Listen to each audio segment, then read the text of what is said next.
साल का एक दिन हमें मुख्तस करना है, जिस दिन हमने कैलकुलेशन करनी है अपने एसेट्स, लायबिलिटीज़, सेविंग्स, और उसके बाद जो बच जाएगा उसके ऊपर मुझे ज़कात देनी है। मेरी कैलकुलेशन है ये 60,000। मेरे पास इस वक्त कुछ कैश फ्लो है, वो है 90,000। तो अब मैंने अपनी कैलकुलेट कर लिया कि जी 60,000 तो मैंने ये दे दिए, साल के 30,000 अब मैं एडवांस देना शुरू कर दूंगा। तो लोग जो है वो रमज़ान मुबारक के अंदर इसलिए इसको जो है वो प्रेफर करते हैं कि रमज़ान मुबारक के अंदर अजर बढ़ जाता है ना, हर घर के हर फर्द का, घर के हर फर्द का। आपके घर में अगर मुलाजिम है उसका भी आप पे, वही भी आप ही नहीं देने। अच्छा, पूरे साल की हम ज़कात निकालते हैं रमज़ान मुबारक के महीने में, तो इसकी क्या फजीलत है कि हम ज़कातुल फित्रा को नमाज से पहले ही अदा करें या फिर हम नमाज के बाद भी अदा कर सकते हैं? इसकी इस्लाम में क्या हकीकत है और क्या हिकमत है? देखिए, जो इस्लाम के बुनियादी अरकान है तौहीद के इकरार के बाद, वो हमें पता है नमाज, ज़कात, रोज़ा, हज। नमाज वक़ीमुस्सलात व आतुज़ ज़कात, साथ साथ अल्लाह तबारक व तआला नमाज ज़कात बताते हैं।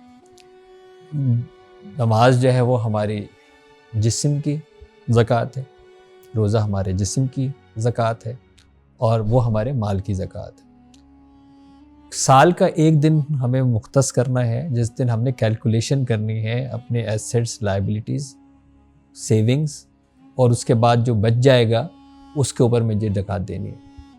ये रमज़ान के अंदर ज़रूरी नहीं है, ये कोई भी पूरे 365 दिन के अंदर ये एक दिन आपको फिक्स करना पड़ेगा, ताकि कैलकुलेशन कैसे करेंगे। फिर जब आपके पास कैलकुलेशन आ गई कि लेट्स सपोज मुझे ये ज़कात निकालनी है, 50,000 रुपये, 60,000 रुपये मेरी ज़कात निकलेगी, तो मैंने अमाउंट मेरे आ गई है, कैलकुलेट हो के आ गई।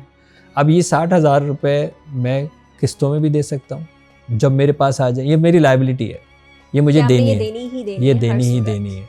अच्छा, कुछ ऐसा हो गया कि लेट्स सपोज मेरी कैलकुलेशन है ये 60,000, मेरे पास इस वक्त कुछ कैश फ्लो है, वो है 90,000। तो अब मैंने अपनी कैलकुलेट कर लिया कि जी 60,000 तो मैंने ये दे दिए, साल के 30,000 अब मैं एडवांस देना शुरू कर दूंगा। अगले साल का एडवांस देना शुरू कर दूंगा। मैं महीने करके देता रहूँगा, 5,000 करके देता रहूँगा। 30,000 चले मैंने एक साथ ही दे दिए। अब जब अगले साल मैं कैलकुलेट करूँगा, और लेट सपोज अगले साल भी मेरा निसाब जो है वो इसी तरह आता है कि जी 60,000 देने, तो 30,000 मैं एडवांस दे चुका हूँ, बाकी मुझे 30,000 देने हैं। तो अब क्योंकि एक दिन हमें उसका कोई ना कोई मुख्तस करना है ताकि कैलकुलेशन की जा सके, तो लोग जो है वो रमज़ान मुबारक के अंदर इसलिए इसको जो है वो प्रेफर करते हैं कि रमज़ान मुबारक के अंदर अजर बढ़ जाता है ना। रमज़ान के अंदर जैसे कहना है कि नफिल अगर है तो वो फ़र्ज़ के बराबर है, ज़कात फ़र्ज़ है। फ़र्ज़ जो है वो 70, 700 और बेशुमार उसके जो है वो अजर बढ़ जाता है। तो अब ये बड़ा ज़रूरी हो गया कि मैं अगर इसके अंदर करता हूँ तो मुझे, मेरा अपना गुमान यही होगा कि मुझे अजर और भी ज़्यादा मिलेगा, ठीक। लेकिन लेट्स सपोज़ मेरी ज़कात का मुस्तहिक मुझे समझ में आ गया, शाबान के अंदर एक शख्स है, उसका ऑपरेशन है, वो अस्पताल में है, और मुझे पता है कि जी मेरी ज़कात मैं कैलकुलेट कर चुका हूँ और मैं एडवांस भी दे सकता हूँ अपनी ज़कात को, बस मैं रमज़ान के अंदर बैठ के इंतज़ार कर रहा हूँ, बेचारा मिलेगा और वो मर जाए बेचारा, तो वो तो फिर नहीं, वो तो मतलब ये तो हिकमत नहीं है ना। तो लेकिन ये कि जनरली लोग जो है वो रमज़ान इसीलिए रखते हैं कि उसके अंदर हमें ज़्यादा अजर मिलता है, तो इसलिए ज़कात को रमज़ान से लोग अटैच कर देते हैं, जो कि बहुत अच्छी बात, ये भी बहुत अच्छी बात है। दूसरा जिसको हम ज़कातुल फ़ित्र कहते हैं, ये सदका फ़ित्र जो है वो कहलाता है। ये क्या है, रब ताला ये चाहता है कि आपकी जो खुशियाँ हैं उसके अंदर सारे लोग शामिल हों, उसके अंदर गरीब मुस्तहिक लोग शामिल हों।